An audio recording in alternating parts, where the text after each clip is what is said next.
उद्याचं वातावरण कसं असेल याचा हा ट्रेलर आहे। आणि काल अचानक ठरलं की निर्धार शिबिराच्या पूर्वसंध्येला आपण एक शिवसैनिकांची बाईक रॅली काढूया। अचानक रात्री ठरलं आणि लगेच सगळे आमचे जे प्रमुख पदाधिकारी आहेत, सुधाभाऊ बडगुजर, डी.जी. सूर्यवंशी, विलासराव शिंदे, दत्ताजी गायकवाड, सगळे आमचे प्रमुख लोकांनी त्यानंतर तयारीला लागले आणि अशी छान शहरामध्ये मशाल आणि भगवं एक वातावरण निर्माण झालं। आणि तयारी आपण पाहताय की तयारी झालेली आहे।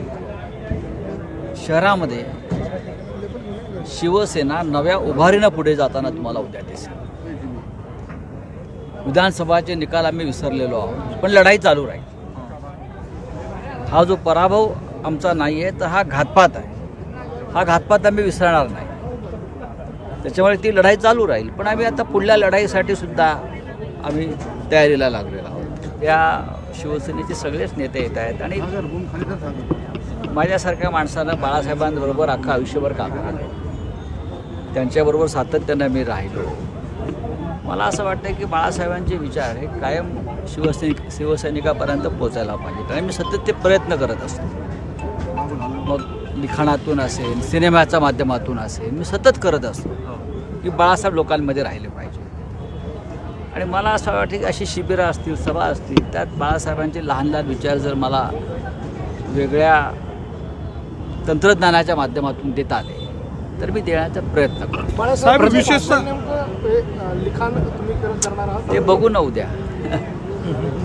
आम्ही काँग्रेसबरोबर गेलो ह्याचं कोणाला त्रास होत असेल तर त्यांनी काँग्रेसने मिळवलेल्या स्वातंत्र्याचा त्याग केला पाहिजे। काँग्रेसने मिळवलेलं स्वातंत्र्य तुम्ही भोगताय।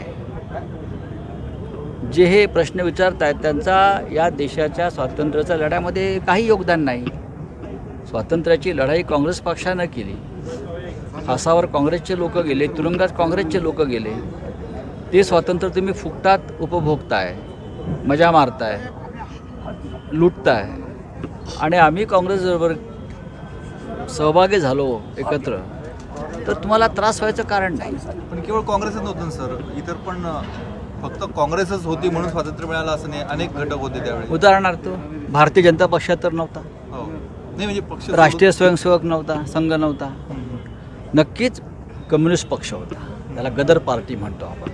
माझा इतिहास पक्का आहे, एक लक्षात घ्या। गदर पार्टी मोठ्या प्रमाणात होती आणि 1942 नंतर सोशलिस्ट समाजवादी पार्टीचे काही लोक या चळवळीमध्ये होते। याच्यामध्ये तसं पाहिलं तर सुरुवातीच्या काळामध्ये मुस्लिम लीग आणि बॅरिस्टर जिनासुद्धा होते। हे तुम्हाला अमान्य करता येणार नाही आणि हे स्वातंत्र्य सगळ्यांनी मिळून मिळवलं आहे। त्याच्यामध्ये फक्त जर कोणाचा सहभाग नव्हता तर तो भारतीय जनता पक्ष आणि राष्ट्रीय स्वयंसेवक संघ यांचा सहभाग नव्हता। नाही, याचा अर्थ असा आहे की नरेंद्र मोदी, अमित शहा आणि त्यांच्या सरकारच्या पायाखालची वाळू सरकते, काहीतरी भूगर्भात हालचाली सुरू आहेत। आता आपण पाहिलं असेल की हालचाली कशा आहेत तर जागतिक स्तरावरती आहेत। जागतिक स्तरावरती नरेंद्र मोदीच्या विरुद्ध काहीतरी भूगर्भात हालचाली सुरू आहेत। त्याशिवाय ट्रम्प प्रशासनातल्या प्रमुख पदावरील व्यक्ती तुलसी गॅबार्ड हिनं जाहीरपणे सांगितलं नसतं की भारतातला जो विजय आहे EVMच्या माध्यमातला हा बोगस आहे। EVMच्या माध्यमातून निवडणुका हा एक घोटाळा आहे। आता EVMच्या माध्यमातून होणारी निवडणूक हा घोटाळा आहे किंवा हायजॅक होऊ शकतात, निकाल हायजॅक होऊ शकतात, हे आत्ता सांगण्याची गरज नव्हती देशाला, जगाला। आणि या जगामध्ये भारत एकमेव देश आहे इथे EVMवर निवडणुका होतात। भाजपचे प्रदेशाध्यक्ष बावनकुळे म्हणाले उद्धव ठाकरे सत्तेत येतील, त्यांनी प्रयत्न केला असेल असं वाटत नाही, आमचाही आग्रह नाही शरद पवार किंवा उद्धव ठाकरेंनी सोबत यावं, सत्तेत यावं म्हणून। बावनकुळेंना तो अधिकार आहे का सांगण्याचा? त्यांनी अमित शहाना विचारलंय का किंवा नरेंद्र मोदींना विचारलंय का? अजिबात नाही। त्यांना कोणत्याही निर्णयाचा अधिकार आहे असं मला वाटत नाही। ते आपली मतं व्यक्त करतात, करू द्या। साहेब, आपण सकाळी गंभीर आरोप केले होते की सिंधुदुर्ग कोकणामध्ये 27 लोकांचे मृत्यू झाले, खून झाले, त्यामध्ये 8 ते 9 हे शिवसैनिक होते. आहेत ना. हे कोण होते, यांची काय तुम्हाला ओळख? बघा असं आहे की अनेक शिवसैनिकांचे खून झाले, त्यातला एक जो खून गाजला तो रमेश गोवेकरचा. हा. रमेश गोवेकरची हत्या ही अशा पद्धतीनं झाली आणि त्याच्यावर CBIची चौकशी लावण्यात आली, पण तीही मॅनेज झाली. आमचं तिकडलं उपजिल्हा प्रमुख रमेश गोवेकरचं अपहरण केलं त्या निवडणूक काळामध्ये, आणि ती निवडणूक नारायण राणेंची होती, आणि त्याचा खून केला आणि त्याचा मृतदेहसुद्धा गायब केला. असे अनेक खून, सत्यविजय भिसेचा खून झाला, अंकुश ठाणेचा खून झाला, मला जे खून माहिती आहे, हो, हो. जे आमच्या डोळ्यांसमोर काही घटना आम्ही घडलेल्या पाहिल्या. आता ही जर आता उकरायचं म्हटलं तर अगदी खूप टोकापर्यंत जातील. अनेकांचे हातपाय तोडलेले आहेत, अनेकांना गोळ्या घातलेल्या आहेत. श्रीधर नाईकचा खून कोणी केला? श्रीधर नाईक हे तेव्हा सिंधुदुर्ग काँग्रेसचे अध्यक्ष वैभव नाईक जे आहेत त्यांचे सख्खे काका. या सगळ्या खुनाची फार मोठी परंपरा आहे. जशी बीडमध्ये अचानक या सगळ्या खुनांना वाचा फुटली, एक संतोष देशमुखचा खून पचला नाही हो. आणि सर्व खून समोर आले.